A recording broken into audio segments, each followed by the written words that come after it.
se sentía David cuando iba a enfrentar a Goliat, y Saúl le facilitó su armadura. Y él dijo, no, yo no puedo con esto, yo nunca he usado esto. Y así yo me siento con este saco. Yo no estoy acostumbrado a andar con esto. Pero entre Pedro, Yadín y Odalí se han impuesto una moda. Y aquí estamos, por la gracia de Dios. Para los que no me conocen aquí en la congregación y están en línea, mi nombre es Andrés Fulcar Castillo, pero todos me dicen, por lo menos aquí los que me conocen, me dicen Aris, porque esa es la contracción de mi segundo nombre, Arístides.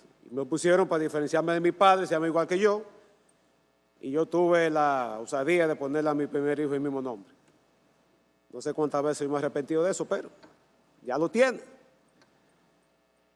De hace tiempo ya yo no me llamo Aris, yo me llamo el padre de Andrés y de Adrián, y de Ariana, que anda por ahí. Y ahora me dicen el abuelo de Asha y de Aram. Así que, Iván, prepárate, que ya tú no te llamas Iván. Tú te llamas el papá de Tamara. Qué cosa, ¿eh? Pero aquí estamos. Bien, hermanos, vamos a la palabra. Quiero pedirles que busquen en sus Biblias la carta del apóstol Pablo a los Romanos en el capítulo 6. Y vamos a leer, yo voy a leer los versículos del 15 al 23 de Romanos, capítulo 6. Dice el versículo 15, ¿qué pues? ¿Pecaremos porque no estamos bajo la ley, sino bajo la gracia? En ninguna manera. ¿No sabéis que si os sometéis a alguien como esclavos para obedecerle, sois esclavos de aquel a quien obedecéis, sea del pecado para muerte o de la obediencia para justicia? Pero gracias a Dios, que aunque erais esclavos del pecado, habéis obedecido de corazón a aquella forma de doctrina a la cual fuisteis entregados, y libertados del pecado, viniste a ser siervos de la justicia. Hablo como humano por vuestra humana debilidad, que así como para iniquidad presentasteis vuestros miembros para servir a la inmundicia y a la iniquidad, así ahora para santificación presentad vuestros miembros para servir a la justicia. Porque cuando erais esclavos del pecado, erais libres acerca de la justicia. Pero ¿qué fruto teníais de aquellas cosas de las cuales ahora os avergonzáis? Porque el fin de ellas es muerte. Mas ahora que habéis sido libertados del pecado y hechos siervos de Dios, tenéis por vuestro fruto la santificación y como fin la vida eterna. Porque la paga del pecado es muerte, mas la dádiva de Dios es vida eterna en Cristo Jesús, Señor nuestro. Padre Santo, nos aprestamos ahí a tu palabra. Como en cada oportunidad nos sentimos incompetentes y totalmente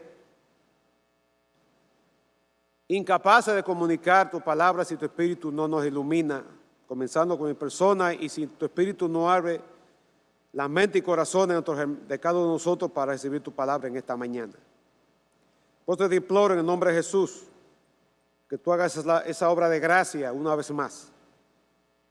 Y nos permita, Señor, estar humildemente atentos a lo que tú tienes que decir, que mis hermanos no deparen en mi persona como mensajero, sino que estén alerta a lo que tú quieres mostrar a través de este pasaje que inspiraste al apóstol Pablo a incluir en esta maravillosa carta a los romanos en aquella ocasión y que está allí para nosotros, para nuestra bendición, para nuestra edificación. Te pido, Padre, que perdones y limpie todo pecado no confesado, que por favor quite cualquier distracción. Y una vez más te pido que nos permita estar atentos, concentrados en tu persona y en tu palabra, para la gloria de Cristo te lo pido en su nombre. Amén.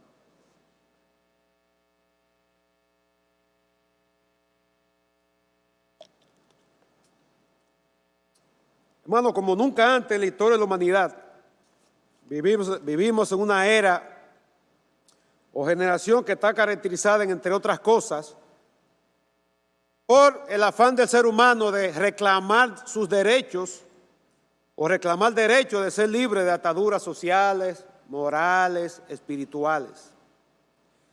Y lo que siglos atrás, par de siglos atrás, 3 siglos atrás, fueron esfuerzos loables en brindar a las personas poder disfrutar de derechos inalienables, como el derecho a la vida, libertad de expresión y otros derechos, últimamente se ha vuelto en necio esfuerzo por parte de los hombres de librarse de leyes y controles naturales, humanos y divinos. En semanas, quizás 2 o 3 meses atrás, vi una serie, un documental, que tiene que ver sobre la historia de la enmienda, creo que 14 o 15 de la Constitución de Estados Unidos.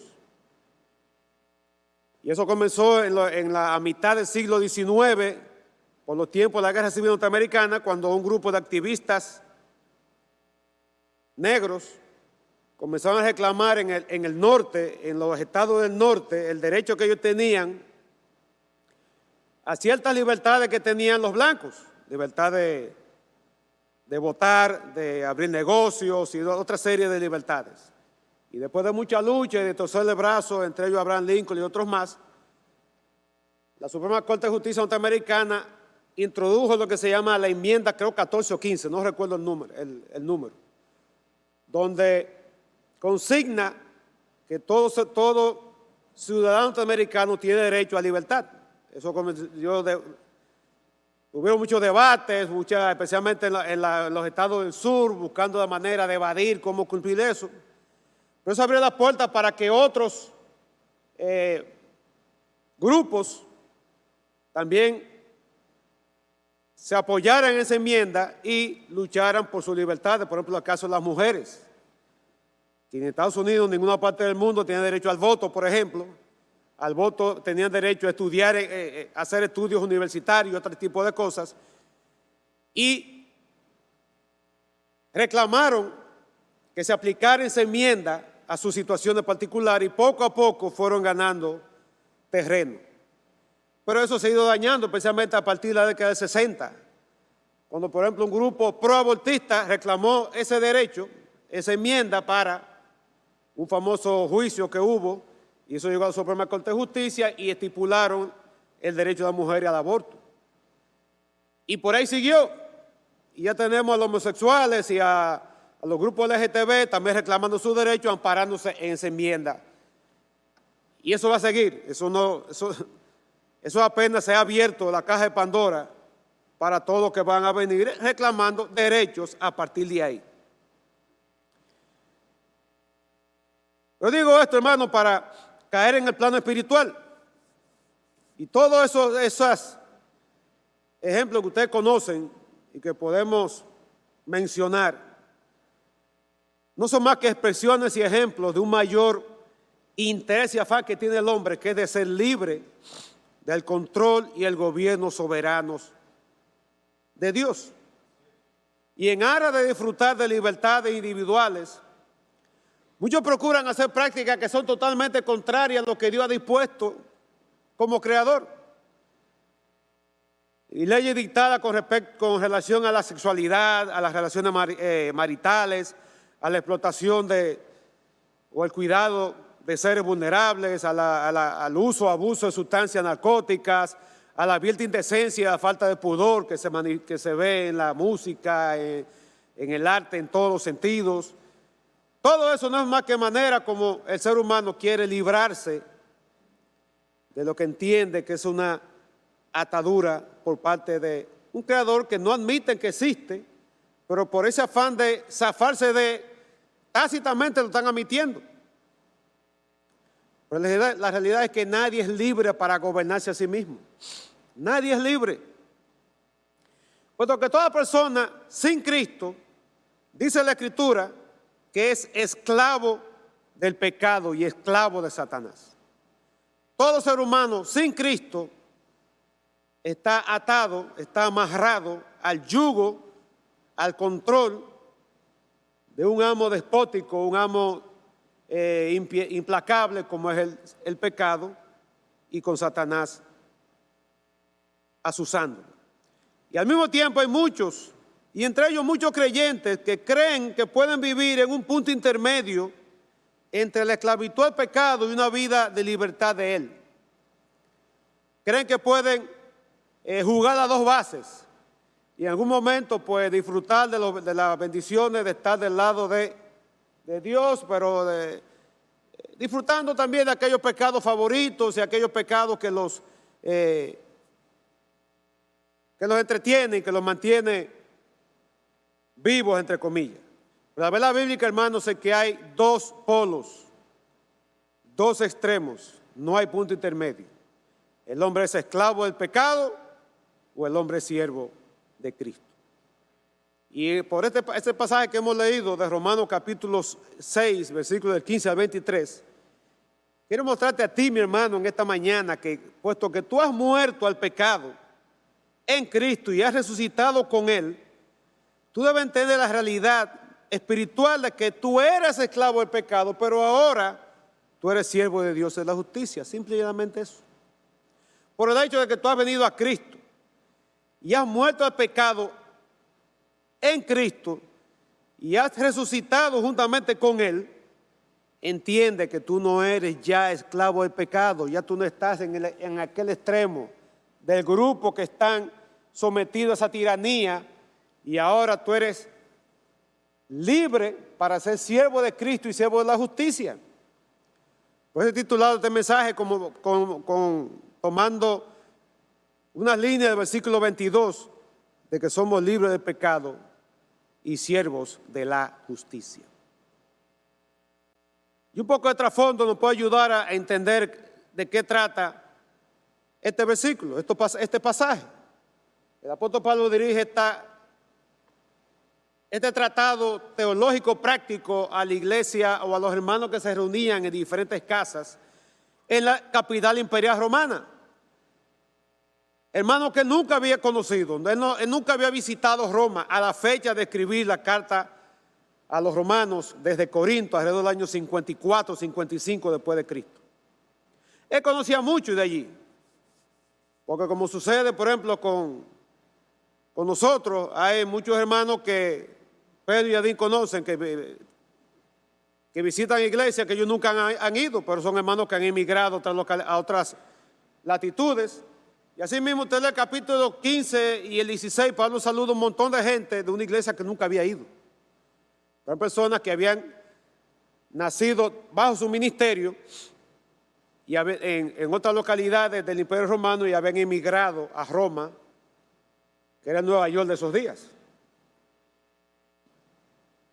Y en una extensa introducción, en el capítulo 1, él explica qué es el Evangelio y luego les dice por qué el hombre necesita el Evangelio, por qué el ser humano en sentido general, incluyendo los moralistas y los religiosos, necesitan el Evangelio. Y lo necesitan porque más adelante explica o enseña que Dios ha declarado al hombre culpable. Dios ha revelado la pecaminosidad universal en base a una serie de acusaciones que están en el capítulo 3 y la sentencia de que todo ser humano está bajo pecado y bajo juicio. Y la manera como Dios solucionó que en su amor Él quería la salvación del hombre, pero en su justicia y santidad tenía que castigarlo, lo enseña por medio de introducir Pablo la doctrina de la justificación. De modo que ahora Dios puede declarar al hombre justo, no solamente a través de la fe en Jesucristo. La fe en Jesucristo para salvación a todo aquel que cree en Él. Y una verdad que puede parecer abstracta, esta verdad de la justificación, Pablo la aterriza, trayendo en capítulo 4 el ejemplo de Abraham, el padre de la fe. Quien fue justificado por Dios fue hecho justo, no por obras, sino porque él creyó a Dios. No por medio de su propio esfuerzo, sino por gracia divina. No porque él se la buscó y lo logró, sino totalmente por el poder de Dios. Y es el tema de todo el capítulo 4 y el capítulo 5. El apóstol comienza indicando los beneficios y las bendiciones que que caen o que resultan en la vida de un hombre o una mujer que ha sido justificado por fe, para luego demostrar cómo toda la maldición y todo el daño que provocó la transgresión de Adán ha sido revertido por la obediencia de uno, el segundo Adán, que sí fue obediente y fue obediente hasta la muerte y muerte de cruz. Y ahora en el capítulo 6 comienza enseñando cómo tú y yo, si hemos creído en Cristo para salvación, hemos sido no solamente justificados por la fe, sino que hemos sido unidos e identificados con Cristo en su muerte, sepultura y resurrección. Uno de los muchos misterios de la Escritura, de alguna manera Dios provocó que cuando Cristo murió, tú y yo estuvimos clavados con Él en la cruz. Cuando Cristo fue sepultado, tú y yo fuimos sepultados con Él. Y cuando resucitó, tú y yo fuimos resucitados con Él. Y en tu vida y en mi vida, eso se hace realidad cuando creímos en Él para salvación. Y el bautismo en agua no es más que una manifestación visible de esa realidad o de esas verdades de que estamos unidos a Cristo en su muerte, sepultura y resurrección. Entonces nuestra respuesta a esa verdad es una vida de santificación, considerándonos muertos al pecado y vivos para Dios, no dejando que el pecado reine en nuestros cuerpos mortales, no permitiendo entregar los miembros de nuestro cuerpo para servir a la iniquidad, sino presentándonos cada día a Dios como instrumentos de justicia. Y el capítulo 6 comienza con una pregunta que se levanta, o algún interlocutor, algún sabiondo de los que están escuchando a Pablo, hipotéticamente Pablo piensa que alguien se levanta contra algo, una verdad con la que termina el capítulo 5, la famosa frase de que donde abundó el pecado, sobreabundó la gracia. Y alguien puede pensar, bueno, pues si es así, entonces sigamos pecando para que la gracia abunde. Y Pablo dice, no señor, de ninguna manera. Y ahí entonces introduce el tema de nuestra identificación con Cristo en su muerte, sepultura y resurrección. Y el versículo 14 termina diciendo que el pecado no se va a enseñorear sobre un creyente porque ya no estamos bajo la ley, sino bajo la gracia. Y eso levanta otra pregunta con la cual se introduce este pasaje que vamos a comentar, que lo vamos a dividir en dos partes. Del versículo 15 al versículo 19, quiero presentarte la realidad de que tú has muerto al pecado, eres libre del pecado y eres siervo de Dios, siervo de la justicia. Y la segunda parte de los versículos 20 al 23, un contraste o varios contrastes que el apóstol hace para remachar, para recalcar, para insistir en esa realidad que acaba de mostrar. Y la primera parte comienza con esa pregunta. ¿Qué pues? Parece que había algunos, y que Pablo estaba enterado de ese pensamiento que pululaba por las iglesias, que pensaban que, bueno, ya que no estamos bajo la ley, entonces, y no estamos bajo nada que nos subyugue o que nos regule, entonces, como dice ahí, pecaremos porque ya no estamos bajo la ley. En otras palabras, y que de malo hay un pecadito de vez en cuando, porque no estamos bajo ninguna ley. Bajo la gracia, sí, pero ya tú dijiste que la gracia sobreabunda, entonces ahora tú dices no estamos bajo la ley, de modo que hay apertura tal vez para que un creyente, como que es verdad que el creyente no peca habitualmente, pero oye, de vez en cuando un pecadito aquí, un pecadito allá, eso como que no daña a nadie. ¿Usted alguna vez no ha oído a alguien como expresarse así? O a ponerlo mejor, ¿usted alguna vez no se ha encontrado pensando así?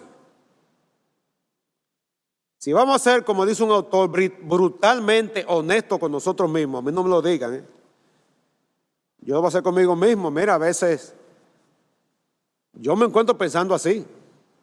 ¿Y qué de malo tiene? Una peliculita triple X. Oye, ¿cuál es el problema de darnos geoada a Esquire o a Playboy? ¿Y cuál es el problema de ir a tal o cual lugar o hacer tal o cual pecado? Porque total, hay gracia abundante y siempre hay la posibilidad, como dice, o la bendición, como dice 1 Juan 1:9, que si confieso mis pecados, Dios es fiel y justo para perdonarme y limpiarme de toda maldad. ¿Pecaremos porque no estamos bajo la ley, sino bajo la gracia? Puede preguntar a uno. Y esa pregunta pudo haber surgido o de una mente guiada por el criterio judaizante que estaba de moda en esos días, judaizante legalista, o podía haber partido de otro, pudo haber venido de otro partido, el partido antinomiano, que entendía que ya no estamos bajo la ley, ya no había ley que gobernara al creyente, por tanto, podemos de vez en cuando hacer algo por nuestra cuenta. ¿Y cuál fue la respuesta del apóstol Pablo? Ante un pensar que subestima o malentiende la gracia, en que insiste que hay licencia para pecar, la respuesta del apóstol es una respuesta enfática y contundente. Dice ahí, en ninguna manera. Y si usted lee la carta de los Romanos, 11 veces Pablo usa esa expresión. Y lo animo, le dejo de tarea para que usted lea. Si usted quiere leer la carta de los Romanos y se encuentra aburrida, bueno, localice las 11 veces donde Pablo dice, en ninguna manera. ¿Y por qué lo dice? Y lo original, la idea es, nunca suceda eso. Jamás, imposible, no y 1000 veces no. El apóstol confronta este error de manera frontal, haciendo la pregunta hipotética y dando la respuesta de manera tajante. No, porque estamos libres de la ley, es verdad, pero ahora estamos bajo la ley de Cristo. Es cierto que ya no estamos bajo una ley compuesta de una serie de estipulaciones, de unos sí y no, puede hacer esto, esto y aquello, pero no haga esto, ni esto, ni esto, ni lo otro, pero estamos bajo otra ley superior. La ley de la gracia divina. Y lo que la ley mosaica no podía hacer en un creyente, no nos daba poder para luchar contra el pecado, la gracia, la ley de la gracia de Cristo nos capacita para obedecer y cumplir los requisitos justos de la ley y obedecer a Dios de la manera como Él quiere ser obedecido. Es cierto que estamos libres de la ley, pero no estamos sin ley, no somos chivos sin ley como creyentes. Estamos bajo la gracia, y la gracia significa libertad, pero no libertad para hacer lo que nos venga en ganas, sino libertad para servir al Señor, libertad para agradarle, libertad para glorificar su nombre con nuestras vidas cotidianas y regulares y extraordinarias, no para pecar contra Él. Y esto porque Dios no puede tolerar el pecado de ninguna manera. Dios no rebaja ni negocia su santidad ni su justicia. Y tú y yo no somos quienes para pulsear con Dios y tratar de tumbarle el brazo, aunque sea un grado, para que nos complazca en nuestras apetencias y en nuestra carnalidad. Y la razón de tal negación enfática está en el versículo 16. Y pregunta, y varias veces pregunta en la carta y en este capítulo, apelando a la sabiduría. No sabéis, apelando al conocimiento, a algo que se supone que estos hermanos deberían conocer. Y expresa un axioma en matemática, creo que en lógica, si mal no recuerdo, hace tiempo yo di matemática. No sé si hay un profesor de matemática aquí. Existe lo que llaman un axioma. Un axioma es una verdad que no necesita de una demostración. Y Pablo va a presentar un axioma en este versículo 16. Algo que estos hermanos sabían y que se supone que tú y yo debemos saber. Y si no lo saben, entonces te lo presento por medio de este pasaje de Romanos capítulo 6. Y le dice, no sabéis. Y algo que es trivial, algo que quizá una sociedad que pregona tanto la libertad como que no se ve mucho, pero en los tiempos del apóstol Pablo, donde la esclavitud era una institución, eso es algo conocido, era un axioma. aquello de que si tú te sometes a alguien como esclavo, tú te sometes no para hacer lo que te da la gana, no para vivir a tus anchas, tú te sometes a ese amo para obedecerle.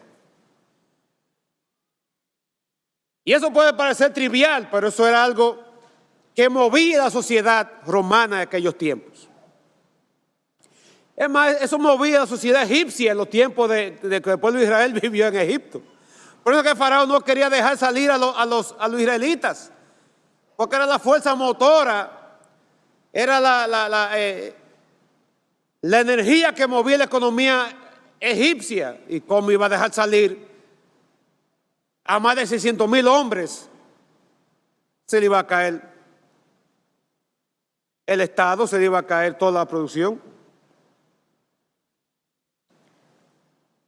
Y definitivamente quien se somete a alguien como esclavo es para obedecerle. Y trayendo eso al ámbito espiritual, entonces hay las dos vertientes. Tú te sometes o al pecado, y eso va a redundar en muerte, o te sometes a la justicia, a obedecerla, y eso tiene otro dividendo. Quien se somete al pecado para obedecerle, al final del camino lo que va a encontrar es muerte, muerte espiritual. Yo no diría ni al final, al principio ya está muerto espiritualmente, y al final lo que va a encontrar es la muerte eterna. Va a vivir atado a la culpa, al temor y a la miseria, mientras que se hace esclavo por obedecer a Dios y a la justicia, como veremos más adelante en el versículo 22, el resultado es santificación y vida eterna. Y hasta aquí, una bendición de que tú y yo somos siervos de la justicia, que podemos decir no al pecado. Podemos decir no a ese antiguo amo, para entonces vivir y hacer aquello que ama, esta nueva naturaleza que hemos recibido de parte de Dios. Y por eso, hermano, no podemos pretender jugar las dos bases. Están en dos aguas. Tú eres o esclavo del pecado y todavía estás en tinieblas, o tú ahora eres siervo y esclavo de la justicia porque estás en Cristo. No hay posición intermedia. Lo siento, si tú crees que había alguna manera que tú podías, ¿verdad?, disfrutar de los dos extremos, lamentablemente no hay posición intermedia. Y a continuación, de versículos 17 y 18, el apóstol va a elogiar y va a alabar a Dios por el testimonio de estos creyentes, que es el testimonio de todo creyente. Comienza diciendo, pero gracias a Dios, no gracias a ellos, gracias a Dios. Igualmente, gracias a Dios, tú y yo podemos tener la bendición, si hemos creído en Cristo, como sigue diciendo, que aunque éramos esclavos del pecado, ahora hemos obedecido de corazón a aquella forma de doctrina a la cual fuimos entregados. Pablo da gracias a Dios. Dios es quien tiene todo el mérito. Tú y yo simplemente creímos por fe y recibimos todas las bendiciones de la salvación, todas las bendiciones inherentes a que ahora somos siervos o esclavos de la justicia. Y Pablo reconoce que ese cambio que ha habido en ellos fue producto enteramente de la gracia de Dios. El esfuerzo humano no contribuyó en nada en lo que respecta a un cambio espiritual. Muchos pregonan la transformación o la renovación de la persona para entonces poder cambiar las sociedades. Lamentablemente, si no hay un cambio espiritual, un cambio del interior, no producto de esfuerzos humanos, por más loables y por más nobles que sean, si no hay la obra del Espíritu Santo en la vida tuya y mía, nunca vamos a cambiar, ni mucho menos va a cambiar la sociedad. Y Pablo da gracias a Dios de que estos hermanos, aunque eran esclavos del pecado, ellos han obedecido de corazón al Evangelio. Ellos eran esclavos. Era su vida antes de venir a Cristo. Era su vida pasada de continua sumisión al pecado. Y ellos no podían hacer otra cosa. por más altruista que sea una persona, por más noble, por mejor carácter, por más bondadosa, dadivosa, generosa que sea, si esa persona no ha venido a Cristo, sigue siendo esclavo del pecado, tan esclavo como el asesino en serie convicto, o como el drogadicto en una etapa última, o como el adúltero mayor que haya habido por aquí o por allá. Pero estos hermanos Pablo dice que eran esclavos del pecado, pero ellos obedecieron de corazón. Ejercieron una fe sincera y genuina en Cristo y obedecieron a una forma de doctrina. La palabra forma, en el original, como se escribió en la carta de los Romanos, expresa un término que describe ese molde donde un orfebre o alguien que se dedicaba a la metalurgia en menor o mayor grado, vertía metal líquido a rojo vivo para que ese líquido, cuando se enfriara y se endureciera, tomara la forma de ese envase. Es como que usted echa agua en una estrellita de plástico, que es típica, normal en los hogares donde hay niños pequeños. Una estrellita, una jirafita, un elefantito, le echa agua saborizada y lo pone en el freezer. Y lo saca de ahí y de alguna manera lo quita y queda el molde, la forma del envase donde se echó ese líquido, una vez que se ha solidificado o que se ha congelado. Estos hermanos creyeron en una forma de doctrina, ellos creyeron al evangelio de verdad y el evangelio le impactó de tal manera que sus vidas fueron amoldadas, sus vidas fueron configuradas conforme a las enseñanzas de la verdad del evangelio. Es la misma idea que está aquí mismo en Romanos capítulo 12, versículo 2. Pasaje conocidísimo, donde el apóstol Pablo exhorta a estos hermanos que no se dejen conformar al mundo, moldear al mundo, no permita que el mundo con todo y sus atractivos y con todas y sus, ¿verdad?, y sus delicias, entre comillas, te atrape y te amolde y tú tomes la forma del mundo. ¿Qué es lo que hacen aquellos que creen que pueden vivir de un lado o del otro? Pueden vivir del lado de la justicia, pero de vez en cuando está del lado de la esclavitud del pecado. Sino de la exhortación a que nos dejemos transformar, comenzando con la renovación de nuestro entendimiento. Estos hermanos fueron expuestos a la doctrina cristiana y ellos experimentaron así un verdadero crecimiento espiritual. Y eso debe ser de la misma manera la experiencia en tu vida y en mi vida. Si en verdad creímos en Cristo para salvación, si en verdad obedecimos de corazón a aquella doctrina que escuchamos y hemos permitido que poco a poco nuestra vida esté siendo moldeada conforme al evangelio, conforme a la verdad divina y no al revés. Y ellos fueron entregados o expuestos a la influencia a que fueron entregados. Y dice el versículo 18 que entonces, ¿cuál fue la consecuencia? Que ahora libertados del pecado, ellos llegaron a ser siervos de la justicia. Libertados. No significa eso que ya no tienen naturaleza pecaminosa. A ti y a mí Dios no nos quita, ojalá que a mí me lo hubiera quitado. Pero Dios no quiso quitármela. Cuando vine a Cristo, Él me dejó la misma naturaleza con que yo nací, que heredé por imputación o por herencia viene de atrás de Adán. Y por mi padre, me llegó a mí. Dios no me quita la naturaleza pecaminosa. Tampoco significa que no vamos a cometer más pecado. Lo que significa este contexto es que ahora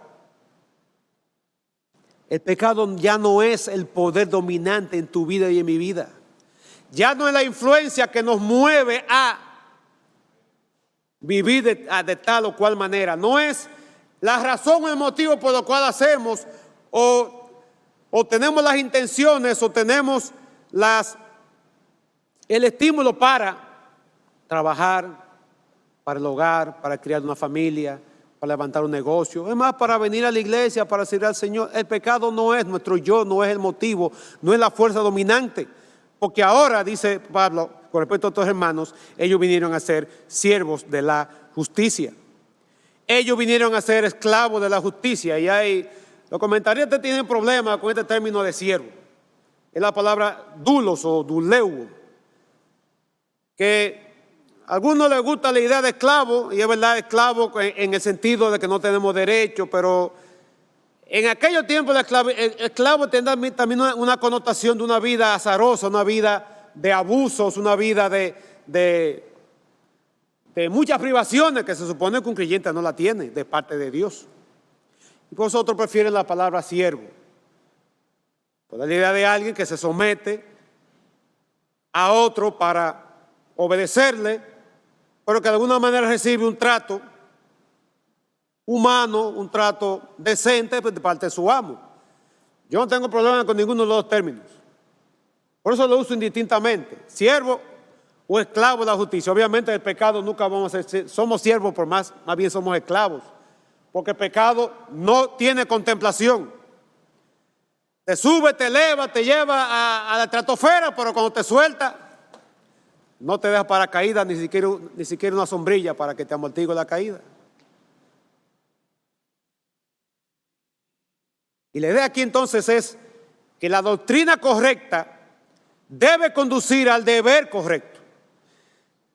Así como estos hermanos fueron expuestos a la verdad y ellos respondieron de corazón a esa forma de doctrina y su vida fue moldeada en base a la verdad, la respuesta de ellos fue obediencia.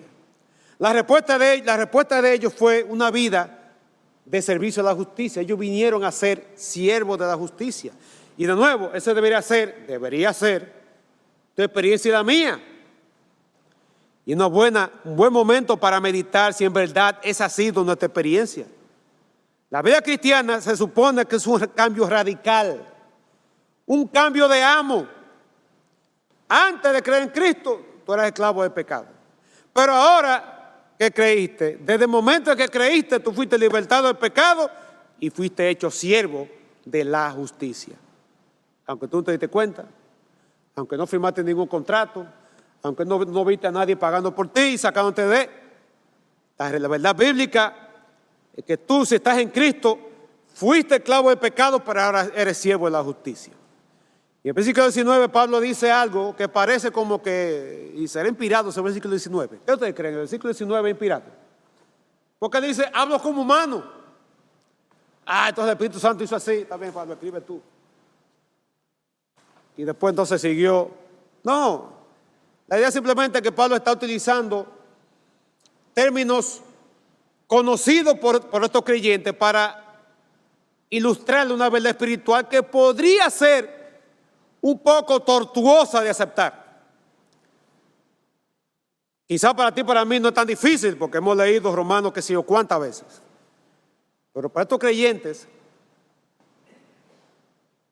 en los albores, en los inicios de la cristiandad, quizá le daba un poquito de trabajo entender esa verdad espiritual. Y Pablo entonces utiliza una ilustración conocida por ellos. Y por eso le habla de amos, de esclavos, de obediencia, de señorío. Y lo hace, como dice ahí, por la humana debilidad. Y esa humana debilidad es realmente la dificultad que a veces tenemos de entender ciertas verdades espirituales. Esa es la razón por la cual el Señor Jesucristo enseñó por parábolas. Una de las dos razones, o una de varias razones. Y el Señor Jesucristo trajo verdad espiritual y del cielo y la aterrizó, tomando la ilustración de que cualquiera de sus días la podía entender. Un sembrador que salió a tirar semillas, y una parte cayó en el camino y las aves del cielo se ocuparon la semilla, otra parte cayó en un terreno con poca tierra, y usted sabe el resultado. Otra cayó entre zarza y espino, mala hierba, y usted conoce el resultado. Y otra parte cayó en buena tierra. Eso era, en una sociedad agrícola, no era difícil de entender, y entonces venía la enseñanza. La parábola de trigo y la cizaña y otras parábolas más fueron utilizadas usando ese recurso. Y Por eso Pablo dice, yo tengo que utilizar términos humanos que ustedes entiendan. Y le trae entonces, aquí el versículo 19, lo mismo que le habló, les enseñó en los versículos 12 y 13 del capítulo anterior. Y le dice, ¿qué es lo que quiere decir usted? La realidad.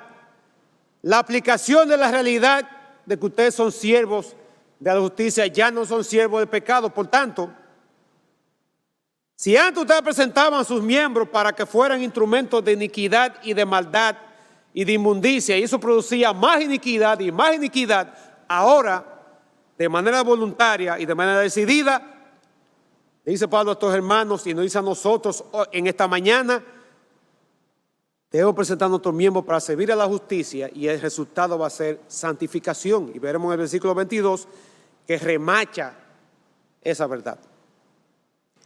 De modo que le da una aplicación adicional, reiterándole lo que les enseñó en los versículos 12 y 13, utilizando un vocabulario conocido por ellos, y simplemente le presenta de nuevo las dos caras de la moneda, o los dos extremos de la realidad. Si antes era esclavo del pecado y entregaban los miembros de su cuerpo, sus oídos, sus ojos, su lengua o la boca, las manos, los pies, lo entregaban para que fueran instrumentos de iniquidad y de maldad y de inmundicia, y eso producía cada vez más iniquidad. Ahora, esos mismos miembros del cuerpo, por el hecho de que son siervos de Cristo, deben entregarlo para la justicia, para servir a Dios, para glorificarle, y el resultado va a ser una vida santa, una vida cada vez más apartada para Dios, para su servicio y para su gloria. Así que el apóstol Pablo recuerda a estos hermanos que la esclavitud al pecado era la norma de sus vidas pasadas, pero que ahora viven bajo un nuevo dominio, un nuevo amo. Ahora viven para servir a la justicia. Y quieren que ellos vivan en sumisión a ese nuevo amo y que no se enreden de nuevo con los pecados que caracterizaban su vida anterior. Recuerda cómo se introduce en el versículo 15.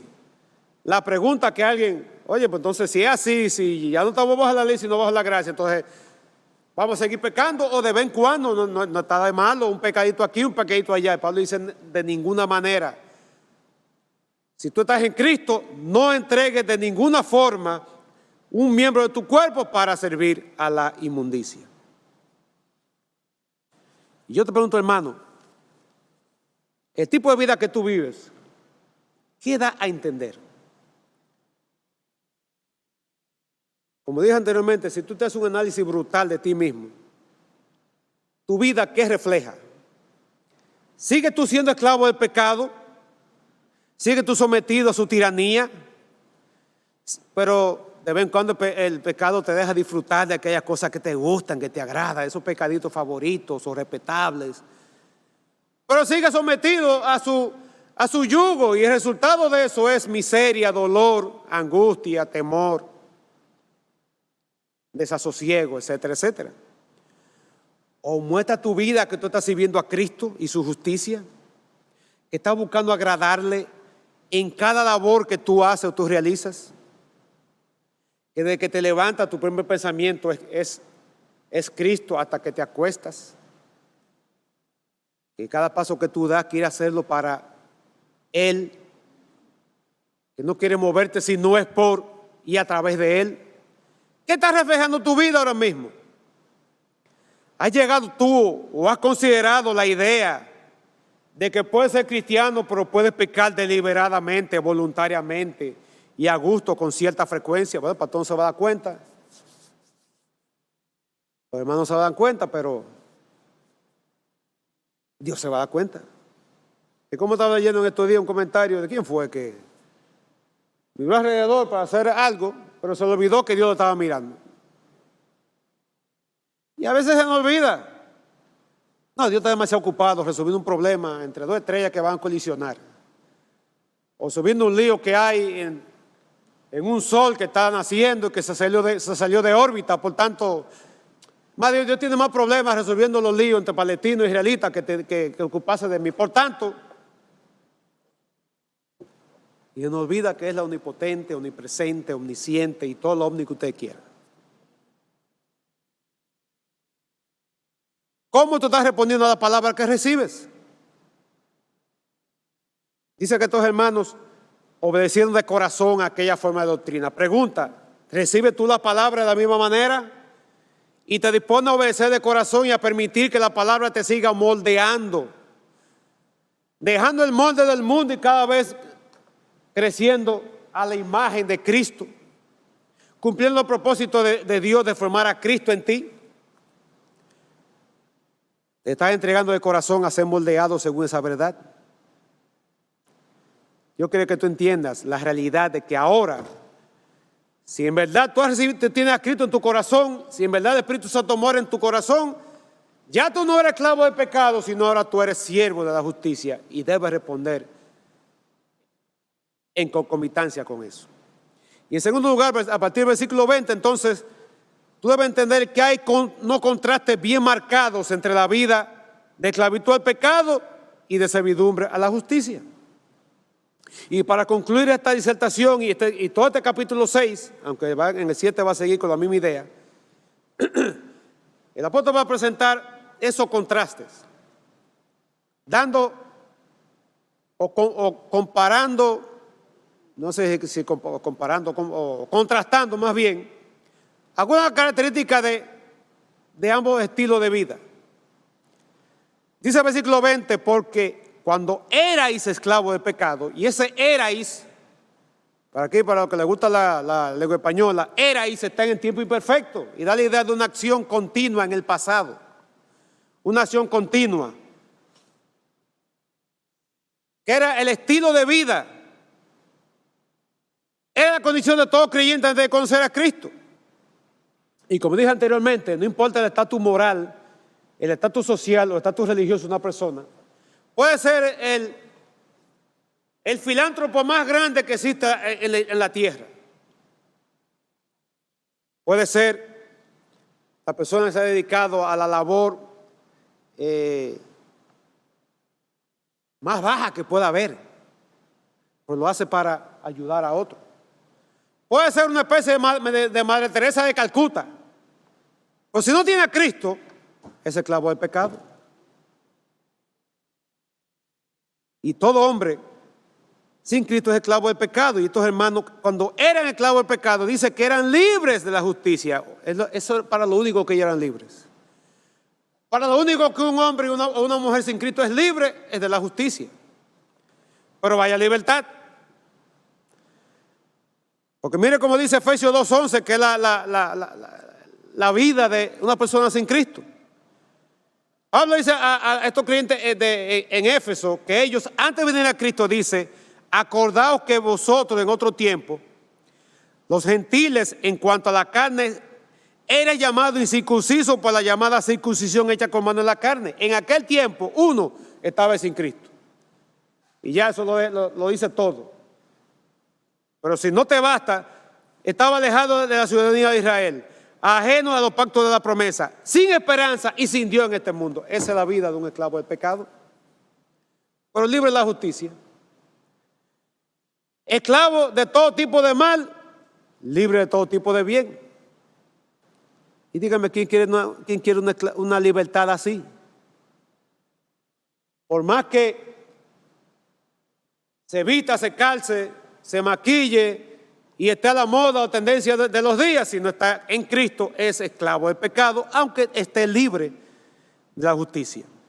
Y luego en el versículo 21, el apóstol Pablo reta, por decirlo así, a sus lectores, y nos reta a nosotros, si es que todavía estamos como vacilando y buscando, tratando de encontrar algo bonito, positivo en esa vida de pecado, Pablo los reta a que busquen si había algún fruto, si había algún resultado de ese tipo de vida de esclavitud al pecado. Les anima a que hagan un conteo, una contabilidad de positivo y negativo. Y luego el balance. De aquellas cosas que ellos tenían, de nuevo, tiempo imperfecto, del estilo de vida en que ellos vivían. Y dice que eran cosas que ahora a ellos los avergonzaban. Yo recuerdo que hace unos años mi esposo y yo fuimos a visitar una pareja que estaba comenzando a asistir a la iglesia. Y yo tengo la maña o la costumbre cuando visito así, y son parejas de que me animen y compartan cómo se conocieron. Y yo vi que los dos como que bajaron la cara y se les enrojeció el rostro. Porque aparentemente la manera como se conocieron era una manera que ahora los avergonzaba. Y yo dejé eso ahí, no seguí insistiendo. Y así mismo, si tú analizas tu vida antes de venir a Cristo, por más buen muchacho, buena gente, ¿verdad?, que tú hayas sido, seguro que hay cosas que ahora tú no te atreves a contárselas a nadie porque te avergüenzan. Y Pablo dice a tus hermanos, hagan un conteo, hagan una contabilidad, un inventario de aquellas cosas que ustedes hacían antes que ahora los avergüenzan, y dígame cuál es el resultado positivo desde el punto de vista espiritual. ¿Qué resultado hubo? Y la respuesta tácita es que no hubo ningún resultado. El balance al final es negativo. Ni siquiera rojo, es negativo. No hay nada que pudieran estos hermanos traer o decir ahora, en la hora de aquellos tiempos, o tú y yo ahora no podemos decir que desde nuestra vida pasada sin Cristo trajimos a algo que ahora podemos decir que sea un fruto o un beneficio espiritual. Y no un beneficio para nosotros, sino algo que glorifique a Dios y tenga alcance o repercusión para la vida eterna. Y es más, le dice que para ellos, esta persona, esa vida de esclavitud al pecado, lo llevaba a un fin, lo llevaba a un derrotero, y eso era la muerte. No podían indicar algo que pudieran resaltar como un fruto o beneficio espiritual. Y quizás Pablo está pensando en la idea de malos pensamientos que quizás habían surgido en la mente de ellos, malos pensamientos que llevaron a malas palabras que llevaron a malas acciones, y esto llevó a malos hábitos. Pero todo eso se recapitula en la palabra vergüenza. Y yo creo que no hay necesidad de definir la palabra vergüenza, que es algo vergonzoso. Es algo de lo que usted no se siente orgulloso. Que no puede exhibirlo como un trofeo. No puede exhibirlo como un logro. No lo puede poner en su resumen o en su currículum vitae. No puede. Y el fin de todas esas cosas era la muerte. Muerte espiritual para comenzar, separación de Dios, y al final, si moría sin Cristo, muerte eterna. Separación por toda la eternidad, sin remedio en absoluto para este pecador. Separación por siempre de la presencia y persona de Dios. Sin embargo, el otro lado de la moneda, versículo 22, dice, más ahora. Y una referencia al tiempo presente en la vida de estos creyentes allá en Roma y al tiempo presente tuyo y mío hoy, si en verdad hemos sido salvos. Ahora, nuestra condición como creyentes en Cristo, Pablo lo define con una doble calificación. Dice, ahora que habéis sido libertados del pecado, por un lado, y por otro lado, hechos siervos de la justicia. Gramaticalmente son dos participios pasivos.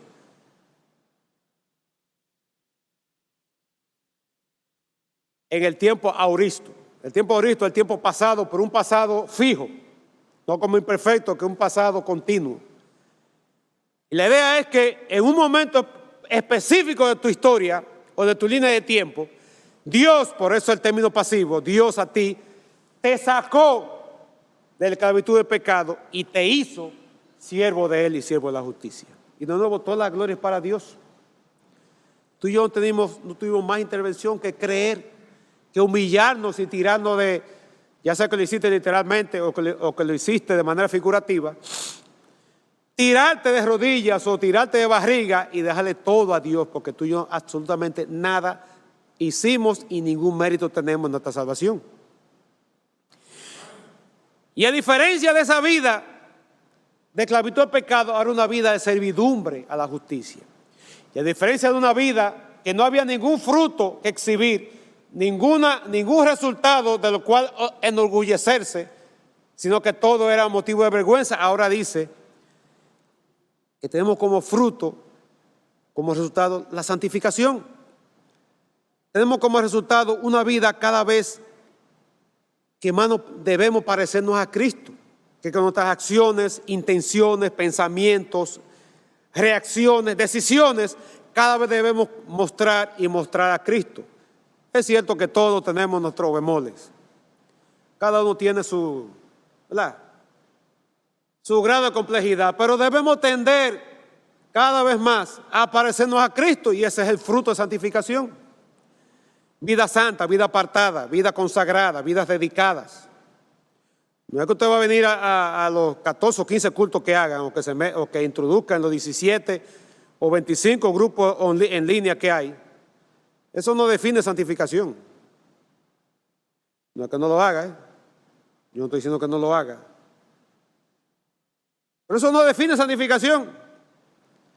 No es meramente que usted lea la Biblia de tapa a rabo, de tapa a tapa o de inicio a fin, de la cabeza a los pies. Es que luego en su vida usted exhiba que se está dejando moldear por la verdad de Dios. Ese es el fruto de santificación. Y dice que tiene como fin, en lugar de tener como fin la muerte, tiene como fin la vida eterna.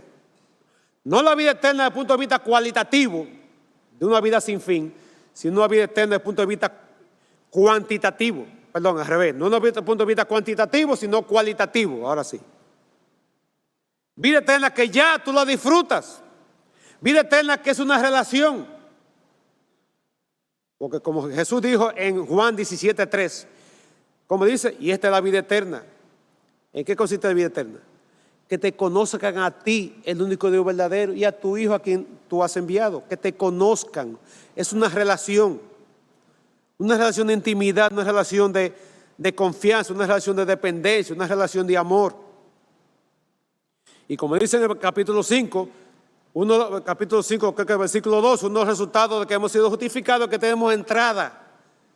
Y podemos gloriarnos o regocijarnos en la esperanza de la gloria de Dios. Y podemos regocijarnos en la misma persona de Dios. Eso es la vida eterna.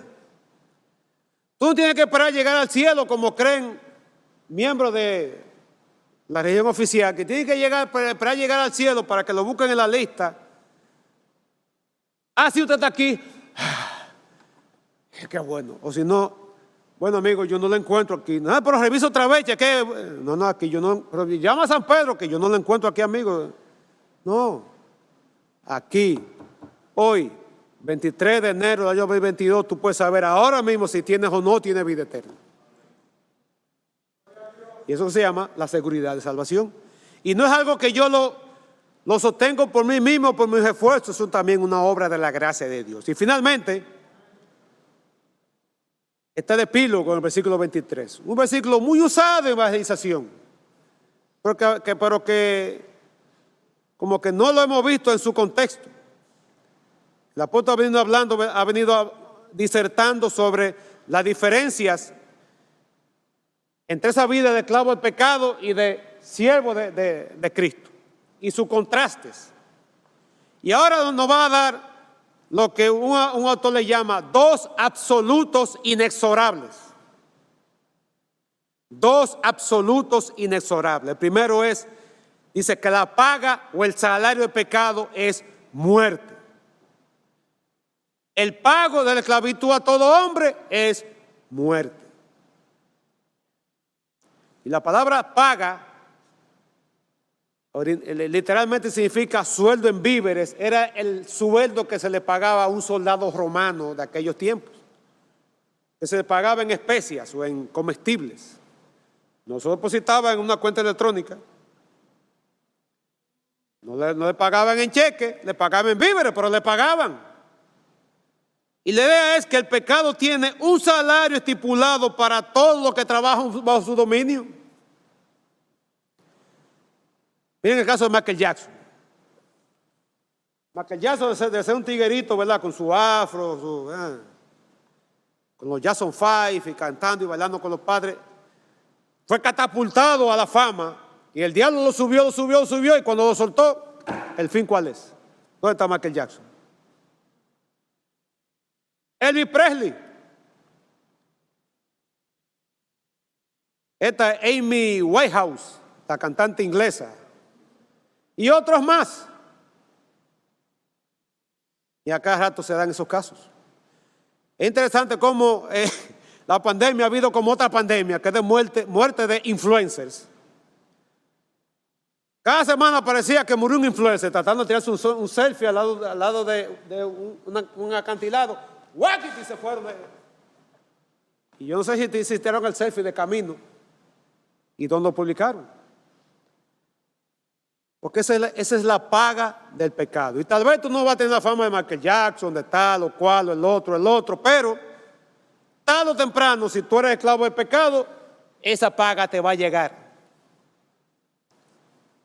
Sin embargo, está la otra moneda, está el otro lado de la moneda. La dádiva de Dios no la paga, no es algo que tú te ganaste, es un regalo inmerecido. Es un don de Dios.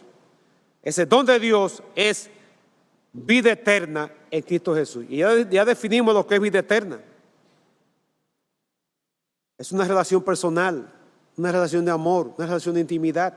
Cristo dijo a Juan 10, 27 y 28, que Él conoce sus ovejas oyen su voz y Él le da vida eterna. Y nadie la arrebatará de sus manos. Y el Padre que la dio es mayor que todo y nadie la puede arrebatar tampoco de la mano del Padre. Eso es gracia. Eso es un regalo inmerecido. De modo que en este versículo tenemos tres contrastes, dos amos, el pecado y la justicia, dos métodos, uno que es una paga, un salario, el otro es un regalo, una dádiva, y dos resultados, muerte y vida eterna. Así que en virtud de tu unión con Cristo, tú como creyente, tú has muerto el pecado y ahora tú puedes decirle que no a ese pecado que ronda y que está tratando de seducirte. Tú puedes decirle que no con toda autoridad y decirle no, ya yo no te sirvo a ti, ya yo tengo otro amo. Un amo maravilloso, amoroso, tierno, no es tiránico, pero yo debo mi vida a Él porque dio toda su vida por mí. Y ha llegado tú a tener esa convicción haciendo un inventario de nuevo, otro inventario. Vive de tal manera que ¿te avergüenzas ante Dios o estás creciendo en santificación? O tú eres de aquellos que el pastor va de visita y comienzan a barrer la casa porque no quieren que el pastor vea el desastre que tienen en la casa. Pero lo grande es que Dios sabe el desastre que hay en tu vida, si es que lo tienes. Y tú no tienes que barrer nada porque Dios lo sabe. Pero el llamado es, si tú eres creyente, a que le digas no al pecado, reconozca que ya tú no eres parte de ese reino de tinieblas, tú eres parte del reino admirable del Señor Jesucristo. Eres siervo de la justicia, eres siervo de Dios. Reconoce que tú eres libre para decirle que no a ese pecado favorito que te asedia. ¿Hay algún área de tu vida que tú todavía no has entregado al señorío de Cristo? Quizás Él habla, te maja un dedo y ¿qué sale de tu boca? Una canción o lo que usted sabe, con mucho, ¿verdad? Mucha estrellita y rayo y trueno y centella. ¿Qué sale de tu boca cuando te maja un dedo? O cuando las cosas no salen como tú quieres, o cuando te hacen enojar, o se te cruza el motorista, el delivery, cuando tú estás manejando, o se te atraviesa una guagua.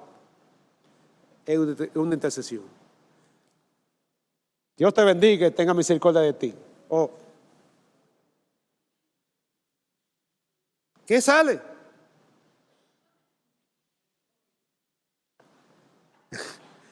En tu celular. ¿Cuáles son los mensajes que te llegan y que tú reenvías? ¿En qué grupo tú lo has metido? ¿De Instagram o de Facebook o como se llame? ¿Qué refleja esa vida íntima? Y quizás para ti que estás esta mañana entre nosotros o que me escucha a través de las redes, yo te pregunto, ¿has tú recibido ese regalo gratuito de salvación que Dios te ofrece a través de Cristo. A ti que todavía estás esclavizado al pecado, has entendido que esa esclavitud no te va a llevar a ninguna parte sino a la muerte espiritual y finalmente a la muerte eterna. Ya está en muerte espiritual, pero te va a llevar a la muerte eterna. ¿Quieres continuar así? Dice el versículo 23 que el regalo, la dádiva de Dios es vida eterna en Cristo Jesús, Señor nuestro. Y si entre nosotros hay alguien que todavía está metido en ese mundo de esclavitud, que al hacer ese inventario o hacer ese análisis introspectivo se da cuenta que no puede decir que no al pecado, no tiene el poder, no tiene la habilidad, no tiene la capacidad, hoy Dios te ofrece a través de Cristo esa capacidad de decirle que no al pecado. Pero primero tú tienes que renunciar a aquel reino y hacer ese cambio de dominio, ese cambio de mando, ese cambio de amo. Y permitir que el poder de Dios te saque de la esclavitud del pecado y te haga siervo de Cristo. Si tú respondes correctamente, si tú respondes generosamente, si tú respondes de corazón al Evangelio, a la palabra de Dios. ¿Estás tú dispuesto a hacerlo en esta mañana? Y tu hermano, hermana, analizando tu vida, has entendido que tú no eres ya. Hace tiempo dejaste de ser esclavo del pecado por el cual tú no tienes ninguna razón, ni lógica ni espiritual para querer coquetear con el pecado, porque ahora tú eres siervo de un amo que quiere exclusividad de servicio, exclusividad de vida, exclusividad de corazón, y lo requiere porque Él dio todo por ti. Por tanto, quiere que tú y yo demos todo por Él. Libre del pecado, pero siervo de la justicia. Padre, muchas gracias te damos por tu palabra en esta hora. Te pido que tú la bendigas en cada corazón y que nos permita, Señor, pues asimilar, digerir, incorporar esta verdad no solamente en nuestro acervo intelectual, sino bajar en nuestro corazón y entender que en verdad ahora somos tus siervos, por lo cual no tenemos nada que buscar volviendo al pecado en ninguna de sus manifestaciones, por más sofisticadas o por más agradables, por más deliciosas que parezcan ser. Padre, ayúdanos y te necesitamos porque solo no podemos. Y luego, Señor, si entre nosotros o en la red hay alguien que todavía está en esa vida de esclavitud y quiere salir de allí, muévelo, atraerlo a ti, siga trayendo con cuerdas de amor. Mueve el Espíritu de Dios a que haga una decisión de entregar su vida a Cristo, de arrepentirse de sus pecados y para que tú hagas la obra en sus vidas, de libertarlo del pecado y hacerlo siervo de la justicia. Para gloria y honra de Cristo te pedimos a favor de muchas gracias. Amén. Ese hermano, Dios lo bendiga.